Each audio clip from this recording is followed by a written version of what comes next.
তো বন্ধুরা, ভারতে পাকিস্তানি হামলার পেছনে যে আমেরিকার ডিপ স্টেটের হাত রয়েছে তাতে তো কোনো সন্দেহই নেই।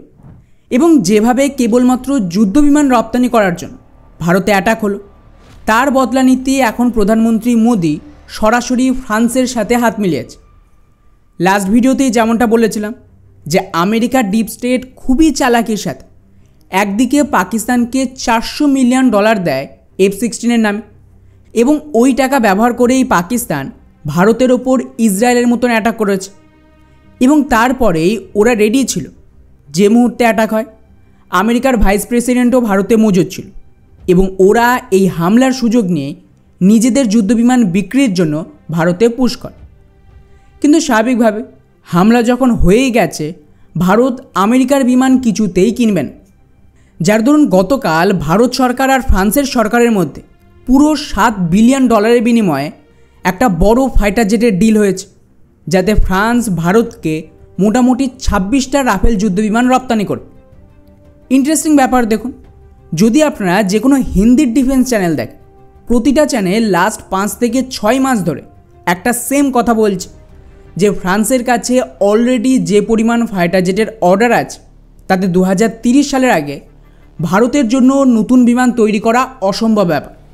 কিন্তু এখন খবর আসছে যে এই ডিলে মূল শর্ত রয়েছে, তাতে ফ্রান্স রেকর্ড টাইম 2028 সালের মধ্যেই এই যুদ্ধবিমানের ডেলিভারি করে দেবে।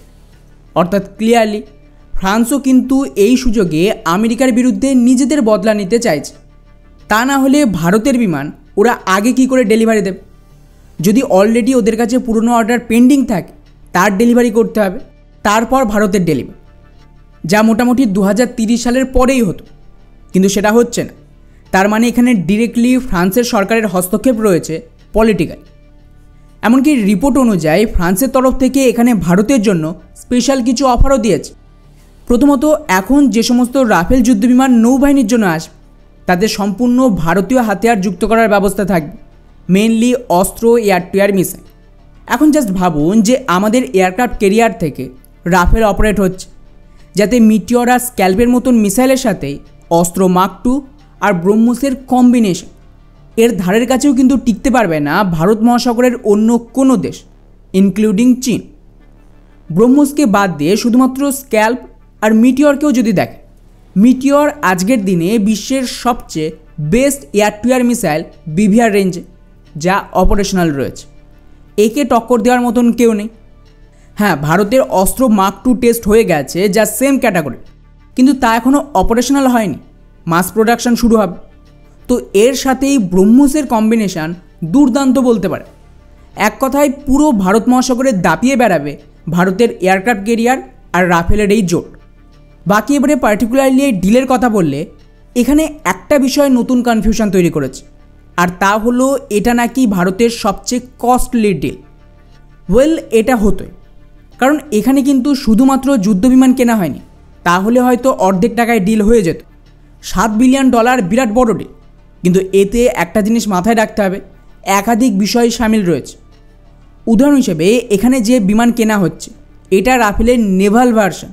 সো যে কোনো নেভাল যুদ্ধবিমান বায়ুসেনার তুলনায় অনেক বেশি দামি হয়, কারণ এতে এক্সট্রা মডিফিকেশান করতে হয় এয়ারক্রাফট ক্যারিয়ারের ওপর ল্যান্ড করার জন্য। তার ওপর এই ডিলের ট্রেনিংয়ের সাথে সিমিউলেটরও কেনা হয়েছে, যাতে পাইলটদের ট্রেনিং দেওয়া যায়। এতে অ্যাসোসিয়েটেড ইকুইপমেন্ট রয়েছে এবং তার সাথেই পুরো হাতিয়ারের package, mainly antiship missile, meteor air to air missile আর স্ক্যাল্প মিসাইল। আর শুধু তাই নয়, রিপোর্ট অনুযায়ী ফ্রান্স এই বিমানের কিছু টেকনোলজি ট্রান্সফারও করছে ভারতকে। এছাড়াও বিমানের সামনের অংশ, যেটাকে ফিউসেলাজ বলে, সেটাও ভারতেই তৈরি হবে এবং তারপর তা ফ্রান্সে যাবে। এছাড়াও বিদেশি বিমান কেনার সবচেয়ে বড় সমস্যা কী জানেন? এর মেইনটেনেন্স আর স্পেয়ারের সমস্যা। এর জন্য ভারতের নয়ডাতে রাফেলের জন্য আলাদা একটা মেইনটেনেন্স আর ওভারহলিং ফেসিলিটিও তৈরি করা হবে, যাতে ভারত ফ্রান্সের ওপর নির্ভর না থাকে। এটা আমার জন্য সবচেয়ে গুরুত্বপূর্ণ যে ভারত মিরাজের ভুল এই রাফেলের ক্ষেত্রে করেনি। তবে বেস্ট পার্ট হলো যে যেহেতু এই বিমানে ভারতীয় হাতিয়ার যুক্ত করার অপশান রয়েছে, তার মানে কিন্তু ফ্রান্স এই রাফেলের সোর্স কোড ভারতের সাথে শেয়ার করবে। আর এটা আমাদের হাতে আসার মানেই হলো বায়ুসেনার যে রাফেল রয়েছে তাতেও কিন্তু স্বদেশি মিসাইল যুক্ত করা সম্ভব। এতে রাফেল আরও শক্তিশালী হবে এবং ফ্রেঞ্চ মিসাইলের ওপর ভারতের আর নির্ভর থাকতে হবে না।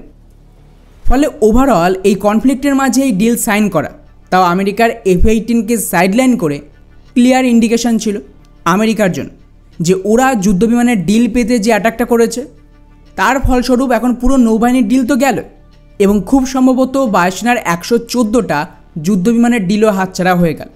তো আমেরিকার F-35 ভারতের রপ্তানির কথা আমেরিকা ভুলেই যায়।